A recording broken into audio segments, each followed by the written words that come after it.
Good evening, visitors. Welcome to the Australian War Memorial's last post ceremony. My name is Craig Burrell, and joining us today from the Royal Australian Air Force is Flight Sergeant Adam Roberts.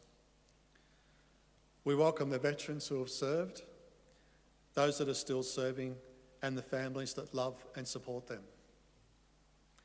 We acknowledge the members of RSL and Services Clubs Association, RSL Victoria, and RSL Queensland, who are watching the broadcast of this ceremony across Australia. During this evening's ceremony, wreaths will be laid at the base of the Pool of Reflection by visitors and students on behalf of the following schools. From New South Wales, Dubbo Public School, Dubbo. From Queensland, Our Lady of the Southern Cross College, Dalby. Amiens State School and Broadwater State School, Stanthorpe. And from South Australia, Port Elliot Primary School, Port Elliot. If you are able, please stand and join in singing the National Anthem.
Students, please be seated.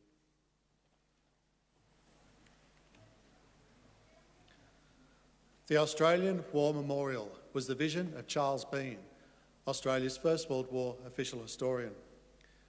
Bean landed with the Australian troops on Gallipoli and stayed with them at the front through to the end of the war.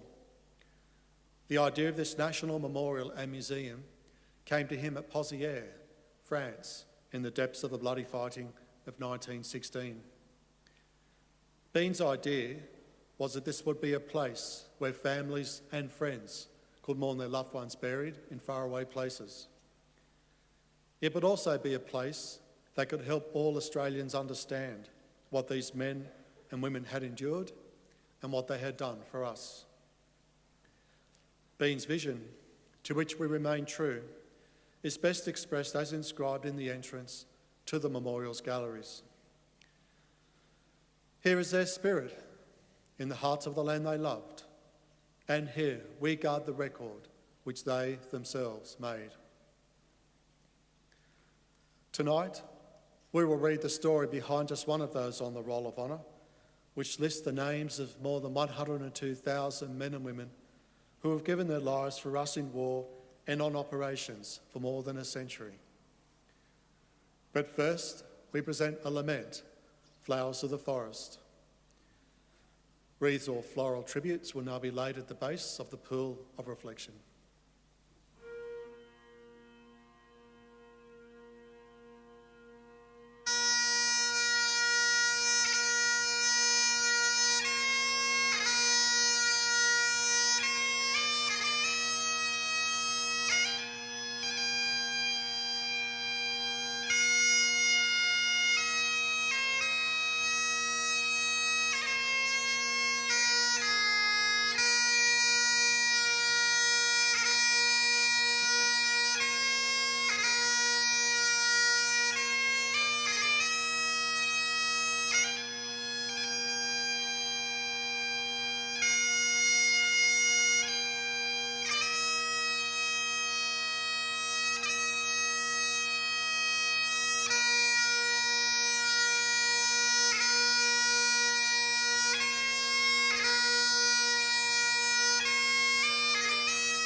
Today, we remember and pay tribute to Private Percy William Geraty.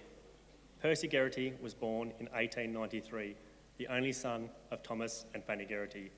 He was born in Cargo, New South Wales, where his father worked as the town doctor.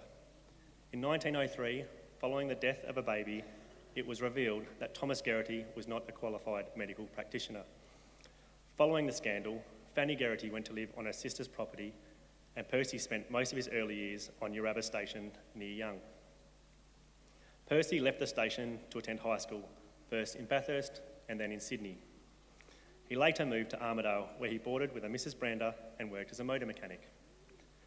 Following the outbreak of the First World War, Percy enlisted on the Australian Imperial Force in November 1915.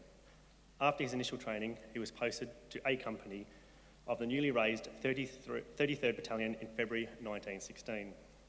By this time, the Gallipoli campaign had come to an end and the AIF had returned to Egypt, where it was expanded from 2 to 5 divisions. With 2 new divisions, the 4th and 5th being formed in Egypt, the 3rd was raised in Australia and England, with all units being sent to England to bring the formation up to strength. On the 4th of May, Geraty embarked from Sydney with the 33rd Battalion aboard the transport ship Marathon, bound for England.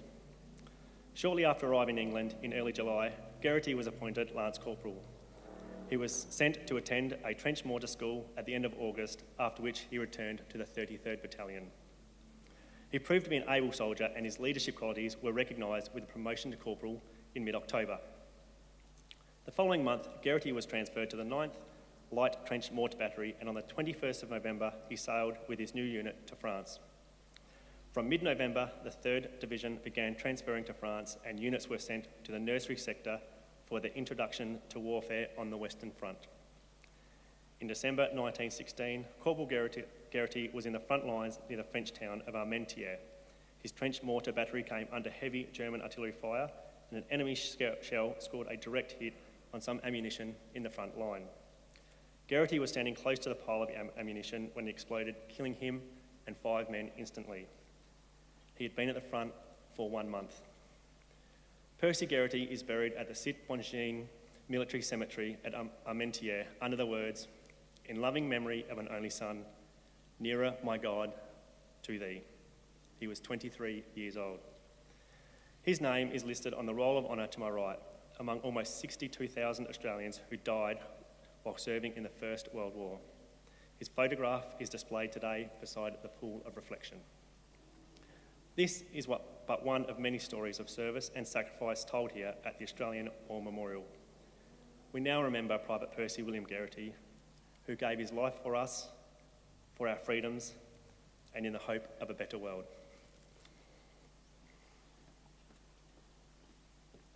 Please stand for the ode and the sounding of the last post.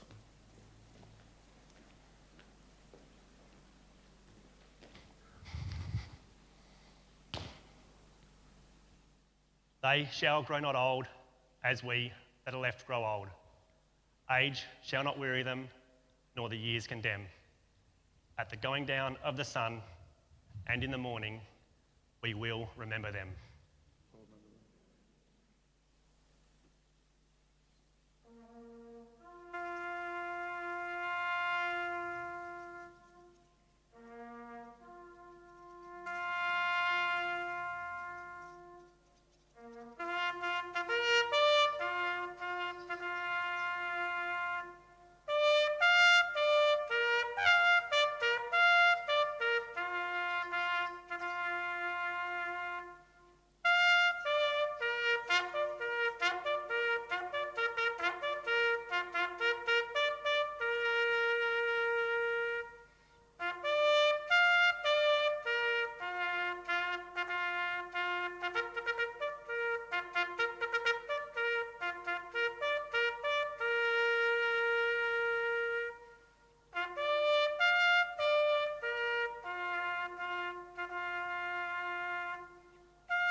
lest we forget. Lest we forget.